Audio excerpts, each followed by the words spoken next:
Hi friends, ಇವತ್ತಿನ video ಮೂಲಕ ಮಧ್ಯಾಹ್ನ ಊಟಕ್ಕಾಗಿರ್ಬೋದು, ಇಲ್ಲಾಂತಂದರೆ ನೈಟ್ ಡಿನ್ನರ್ಗೂ ಅಷ್ಟೇ ಬಿಸಿ ಬಿಸಿಯಾಗಿರುವಂತಹ ರೈಸ್ಗಾಗಿರ್ಬೋದು, ಮುದ್ದೆಗಾಗಿರ್ಬೋದು ತುಂಬಾ ರುಚಿಯಾಗಿ ಸುಲಭವಾದ ವಿಧಾನದಲ್ಲಿ ಹೀರೆಕಾಯಿ ಸಾಂಬಾರು ಯಾವ ರೀತಿ ಮಾಡೋದು ಅಂತಂದ್ಬಿಟ್ಟು ತೋರಿಸ್ಕೊಡ್ತಾ ಇದ್ದೀನಿ. ಸೊ ಬನ್ನಿ, ಇವಾಗ ಲೇಟ್ ಮಾಡ್ದಿರಾ ಹೀರೆಕಾಯಿ ಸಾಂಬಾರು ಯಾವ ರೀತಿ ಮಾಡೋದು ಅಂತಂದ್ಬಿಟ್ಟು ನೋಡೋಣ. ಕುಕ್ಕರಲ್ಲಿಗೆ 3/4 ಕಪ್ ಆಗುವಷ್ಟು ತೊಗರಿಬೇಳೆ ಹಾಕ್ಕೊತಾ ಇದ್ದೀನಿ. ತೊಗರಿಬೇಳೆ ತಗೊಂಡಿರ್ತಕ್ಕಂಥ ಕಪ್ಪಲ್ಲೇ 1/4 ಕಪ್ ಆಗುವಷ್ಟು ಹೆಸರು ಕಾಳನ್ನು ಸಹ ಹಾಕ್ಕೊತಾ ಇದ್ದೀನಿ. ಈ ರೀತಿ ಹೆಸರು ಕಾಳನ್ನು ಸಹ ಸ್ವಲ್ಪ ಹಾಕೋದ್ರಿಂದ ಸಾಂಬಾರ್ ಟೇಸ್ಟ್ ತುಂಬ ಚೆನ್ನಾಗಿರುತ್ತೆ. ಈಗ ನೀರನ್ನು ಹಾಕ್ಕೊಂಡು 2-3 ಸಲ ಈ ಬೇಳೆನ ನೀಟಾಗಿ ವಾಶ್ ಮಾಡ್ಕೋಬೇಕು. ಈಗ ಬೇಳೆ ತಗೊಂಡಿರ್ತಕ್ಕಂಥ ಕಪ್ಪಲ್ಲೇ ನಾನಿಲ್ಲಿ 3 ಕಪ್ ಆಗುವಷ್ಟು ನೀರನ್ನು ಹಾಕ್ಕೊತಾ ಇದ್ದೀನಿ. ಅಂದರೆ ಟೋಟಲ್ ಆಗಿ ನಾವು ಹೆಸರು ಕಾಳು ಬೇಳೆ 1 ಕಪ್ ತಗೊಂಡಿರೋದ್ರಿಂದ 3 ಕಪ್ ಆಗುವಷ್ಟು ನೀರು, ಅರ್ಧ ಟೀ ಸ್ಪೂನ್ ಅರಿಶಿನ, 1 ಟೀ ಸ್ಪೂನ್ ಆಗುವಷ್ಟು ಎಣ್ಣೆನ ಹಾಕ್ಕೊಂಡು ಒಂದ್ಸಲ ಮಿಕ್ಸ್ ಮಾಡಿಬಿಟ್ಟು ಕುಕ್ಕರ್ ಲಿಡ್ನ ಕ್ಲೋಸ್ ಮಾಡ್ಕೊಂಬಿಡಿ. ಮೀಡಿಯಂ ಫ್ಲೇಮ್ನಲ್ಲಿ 3 ವಿಷಲ್ ಬರೋವರೆಗೂ ಬಿಟ್ಟು ವಿಷಲ್ ಪೂರ್ತಿಯಾಗಿ ತಣ್ಣಗಾಗಲಿಕ್ಕೆ ಬಿಡಿ. ಸೊ 3 ವಿಷಲ್ ಬಂದು ಇಲ್ಲಿ ವಿಷಲ್ ಪೂರ್ತಿಯಾಗಿ ತಣ್ಣಗಾಗಿದ್ದಾದ ನಂತರ ನಾನು ಲಿಡ್ಡನ್ನು ಓಪನ್ ಮಾಡಿಕೊಂಡು ನಿಮಗೆ ಬೇಳೆನ ತೋರಿಸ್ತಾ ಇದ್ದೀನಿ. ನೋಡಿ, ಬೇಳೆ ಅನ್ನೋದು ಸಾಫ್ಟಾಗಿ ಬೆಂದೋಗಿದೆ. ನೀವು ಬೇಕು ಅಂತಂದರೆ ಈ ಬೇಳೆನ ಸ್ವಲ್ಪ ಸ್ಮ್ಯಾಶ್ ಮಾಡ್ಕೋಬೋದು. ಸೊ ನಮ್ಮ ಮನೆಯಲ್ಲಿ ಸ್ಮ್ಯಾಶ್ ಮಾಡೋದಿಲ್ಲ.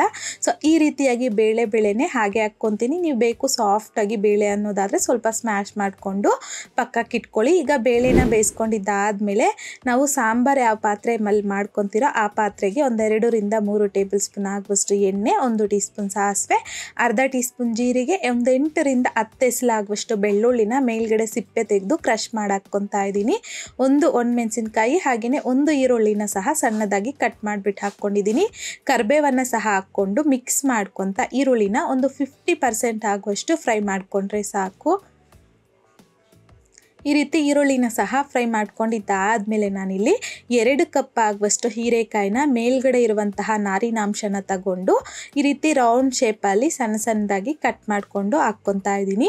2 ಚೆನ್ನಾಗಿ ಹಣ್ಣಾಗಿರುವಂಥ ಟೊಮೊಟೊನ ಸಹ ಕಟ್ ಮಾಡಿಬಿಟ್ಟು ಹಾಕ್ಕೊಂಡಿದ್ದೀನಿ. ರುಚಿಗೆ ತಕ್ಕಷ್ಟು ಕಲ್ಲುಪ್ಪನ್ನು ಸಹ ಹಾಕ್ಕೊಂಡು ಒಂದ್ಸಲ ಚೆನ್ನಾಗಿ ಮಿಕ್ಸ್ ಮಾಡ್ಕೊಳ್ಳಿ. ಎಲ್ಲನೂ ಈ ಎಣ್ಣೆಯಲ್ಲಿ ಚೆನ್ನಾಗಿ ಫ್ರೈ ಮಾಡ್ಕೋಬೇಕು. ಹಾಗಾಗಿ ಲಿಡ್ಡನ್ನು ಕ್ಲೋಸ್ ಮಾಡಿಕೊಂಡು ಮೀಡಿಯಂ ಫ್ಲೇಮ್ನಲ್ಲಿ 3-4 ನಿಮಿಷ ಫ್ರೈ ಮಾಡ್ಕೋಬೇಕು. 3 ನಿಮಿಷ ಆದ ನಂತರ ಲಿಡ್ಡನ್ನು ತೆಗೆದು ಒಂದ್ಸಲ ಮಿಕ್ಸ್ ಮಾಡ್ಕೊಳ್ಳಿ.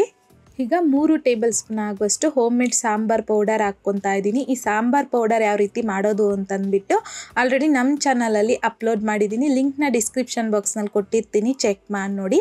ತುಂಬ ಜನ ಸಾಂಬಾರ್ ಪೌಡರ್ಗೆ ನೀವು ಮೆಣಸಿನ್ಕಾಯಿ ಹಾಕೋದಿಲ್ಲ ಯಾಕೆ ಅಂತೆಲ್ಲ ಕೇಳ್ತಾ ಇರ್ತೀರ. ಸೊ ನಮ್ಮ ಮನೇಲಿ ಇದೇ ಥರನೇ ನಾನು ಸಪ್ರೇಟಾಗಿ ಸಾಂಬಾರ್ ಪೌಡರ್ ಹಾಗೆಯೇ ಚಿಲ್ಲಿ ಪೌಡರ್ನ ಮಾಡಿಸ್ಕೊಬರೋದು. ಸೊ ನೀವು ಬೇಕು ಅಂತಂದರೆ ಮೆಣಸಿನ್ಕಾಯಿನೂ ಸಹ ಸಾಂಬಾರ್ ಪೌಡರ್ ಜೊತೆಯಲ್ಲಿ ಹಾಕಿ ಮಾಡಿಸ್ಕೋಬೋದು. ಅದನ್ನು ಸಹ ನಾನು ಮುಂದೆ ಸಾಂಬಾರ್ ಪೌಡರ್ ಯಾವ ರೀತಿ ಮಾಡೋದು ಅಂತಂದ್ಬಿಟ್ಟು ತೋರಿಸ್ಕೊಡ್ತೀನಿ. ಈಗ ಇದರಲ್ಲಿಗೆ ಖಾರಕ್ಕೆ ತಕ್ಕಷ್ಟು 1 ಟೇಬಲ್ ಸ್ಪೂನ್ ಆಗುವಷ್ಟು ಚಿಲ್ಲಿ ಪೌಡರ್ನ ಸಹ ಹಾಕಿ ಒಂದ್ಸಲ ಮಿಕ್ಸ್ ಮಾಡಿಕೊಂಡು 500 ml ಆಗುವಷ್ಟು ನೀರನ್ನು ಹಾಕಿ ಮತ್ತೊಂದು ಸಲ ಮಿಕ್ಸ್ ಮಾಡಿಬಿಟ್ಟು ಲಿಡ್ಡನ್ನು ಕ್ಲೋಸ್ ಮಾಡಿಕೊಂಡು ಮೀಡಿಯಂ ಫ್ಲೇಮ್ನಲ್ಲಿ 4-5 ನಿಮಿಷ ಹೀರೆಕಾಯಿನ ಚೆನ್ನಾಗಿ ಬೇಯಿಸ್ಕೋಬೇಕು.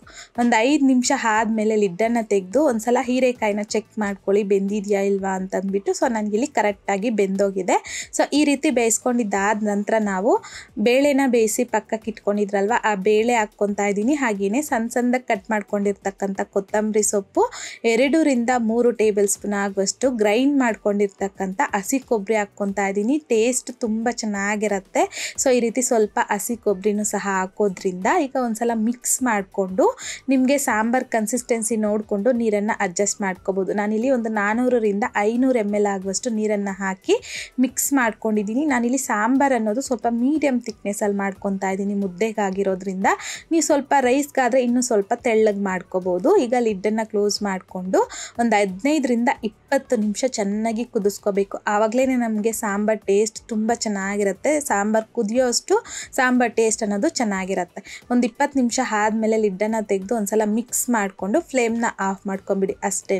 ಸೊ ಬಿಸಿ ಬಿಸಿಯಾಗಿರುವಂತಹ ಮುದ್ದೆಗಾಗಿರ್ಬೋದು, ರೈಸ್ಗಾಗಿರ್ಬೋದು ಈ ಹೀರೆಕಾಯಿ ಸಾಂಬಾರ್ ಟೇಸ್ಟ್ ಅಂತೂ ತುಂಬಾ ಚೆನ್ನಾಗಿರುತ್ತೆ. ಹಾಗಾಗಿ ನೀವು ಮನೇಲಿ ಟ್ರೈ ಮಾಡಿ ನೋಡಿ. ಟ್ರೈ ಮಾಡಿದ್ದಾದಮೇಲೆ ನಿಮಗೂ ಸಹ ಟೇಸ್ಟ್ ಯಾವ ರೀತಿ ಬಂತು ಅಂತಂದ್ಬಿಟ್ಟು ಮರೀದೆ ಕಮೆಂಟ್ ಬಾಕ್ಸಲ್ಲಿ ಕಮೆಂಟ್ ಮಾಡಿ, ಲೈಕ್ ಮಾಡಿ, ಶೇರ್ ಮಾಡಿ.